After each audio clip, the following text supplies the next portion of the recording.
వైద్య శిబిరాలు మారుమూల ప్రాంతాలలో పల్లె ప్రజలకు వరంలా కలిసి వస్తాయని ఎమ్మెల్యే విజయ్ చంద్ర అన్నారు. పార్వతీపురం మండలం ఎంఆర్ నగర్ లో జరిగిన వైద్య శిబిరాన్ని ఆయన ప్రారంభించారు. కార్పొరేట్ ఆసుపత్రులు వైద్య నిపుణులతో ఏర్పాట్లు చేస్తున్న ఉచిత వైద్య శిబిరాలు సద్వినియోగం చేసుకుంటే ఉపయుక్తమని అన్నారు. ప్రభుత్వం ఆసుపత్రులను బలోపేతం చేసి అనేక సౌకర్యాలు వైద్య సేవలు అందుబాటులోకి తీసుకువస్తుందన్నారు. అయినప్పటికీ కొంతమంది ఆసుపత్రికి వెళ్లకుండా ఇంటి వద్ద వైద్యం చేసుకుంటూ ఉన్నారని పేర్కొన్నారు. ప్రతి ఒక్కరూ ఆరోగ్య సమస్యలకు నిపుణులను సంప్రదించాలి అని సూచించారు. గతంలో శారీరక శ్రమ ఎక్కువగా ఉండేది అని, ఆ కారణంగా ఆరోగ్యం కూడా చక్కగా ఉండేదని అన్నారు. ఇప్పటి రోజుల్లో శారీరక శ్రమ తగ్గడంతో అనేక అనారోగ్య సమస్యలు ఎదురవుతున్నాయన్నారు. ఈ కార్యక్రమంలో జేమ్స్ ఆసుపత్రి వైద్యులు, సిబ్బంది, టీడీపీ, జనసేన, బీజేపీ నాయకులు, కార్యకర్తలు పాల్గొన్నారు.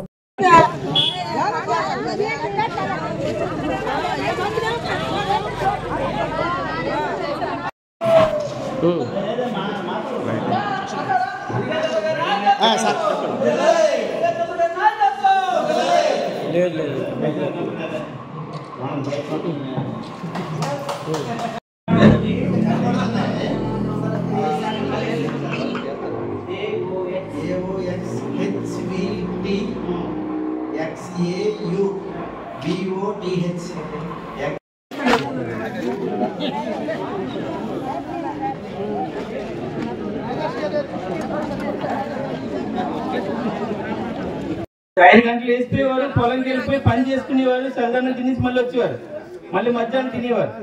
కానీ ఇప్పుడు ఎందుకలా పోతున్నాయి మన ఆరోగ్యాలు అంటే మన ఆరోగ్యం పైన మనం శ్రద్ధ పెట్టట్లేదు.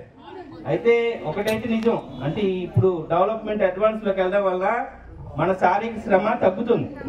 ఇంతకుముందు మనం ఎక్కువగా శ్రమ పడేవాళ్ళం, ఇప్పుడు తగ్గుతుంది. ఇంతకుముందు పొలాలు పండించిన మానేసినట్టున్నారు చాలా మంది, అవునా లేదా?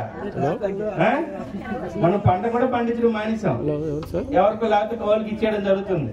ఇవన్నీ కూడా ఏం జరుగుతున్నాయి అంటే క్రమేపీ మన ఆరోగ్యం పైన అవి కొంచెం ప్రభావితం చేయించున్నాయి. గ్రామాల్లో కూడా అన్ని వచ్చేసాయి. ఇంతకుముందు ఏది కూడా ఫ్రిడ్జ్ లో పెట్టుకుని తినేవాళ్ళం కాదు, ఇప్పుడు అన్నం కూడా ఫ్రిడ్జ్ లో పెట్టుకుని తింటున్నాం, అవునా? ప్రతిదీ ఫ్రిడ్జ్ లోనే. ఇవన్నీ కూడా మనకి ఇంతకు ముందు వర్షాతీతమే. జనరల్ గా అప్పుడు తక్కువగా మనం ఎరువులు వాడాలి, ఇప్పుడు ఎక్కువగా పెస్టిసైడ్స్ కూడా వాడుతున్నాం. అయితే పార్వతీపురానికి ఆశిస్తుంది ఏంటంటే ఆర్గానిక్ గా వ్యవసాయం చేయాలని ఆలోచన ఉన్నాను. ఆ ఆలోచన గురించి కూడా మాట్లాడుతున్నాం. ఎవరైతే మళ్ళీ వెనక్కి తీసుకురావాలి, మళ్ళీ మనం ఒక తరం వెనక్కి వెళ్ళాల్సిన అవసరం ఉంది మన ఆరోగ్యాలు కాపాడుకోవడానికి. అయితే ఈరోజు ఎవరైతే వచ్చారో వాళ్ళందరూ చెక్ చేసుకోండి. మనం తినే తిండిలోని, మనం ఉండే వ్యవహారాల్లోనే మన బాడీ ఉంటుంది. ఆహారమే ఔషధం అంటారు, అదే మనకి మెడిసిన్. జనరల్ గా మనం తినే ఆహారం బట్టే మన హెల్త్ కూడా ఉంటుంది. దానిపైన కూడా శ్రద్ధ పెట్టాల్సిన అవసరం ఉంది. ఎవరికైనా కాల్షియం తక్కువ ఉండే ఆడవాళ్ళందరికీ రక్తహీనత ఉంటుంది, దానికి కూడా హోమ్ రెమెడీసే ఉంటాయి.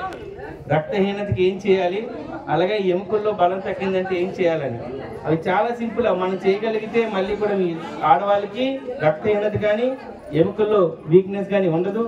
ఇక మగవాళ్ళ విషయానికి వస్తే మీరు కూడా చాలా మంది ఇక్కడ మనకి ఇప్పుడు మళ్ళీ మంచి మందు దొరుకుతుంది కదా, రేపు సెప్టెంబర్ నుంచి మందు బాబులు మనందరూ కూడా జగన్ మందు తాగి ఎంతమంది కిడ్నీలు పోయే తెలియదు, ఎంతమంది లివర్ పోయే తెలియదు, ఎంతమంది బ్రెయిన్ పనిచేయడం అనేసి తెలియదు.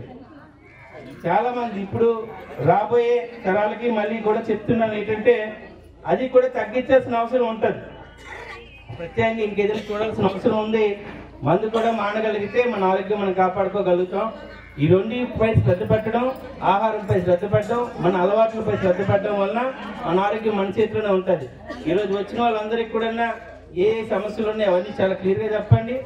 పార్వతీపురం ఇప్పుడు ఏదైతే డిస్ట్రిక్ట్ హాస్పిటల్ ఉందో ఇంకొక 6-7 నెలల్లో అద్భుతమైన ప్రక్షాళన జరుగుతుంది. మల్టీ స్పెషాలిటీ హాస్పిటల్ రాబోతుంది.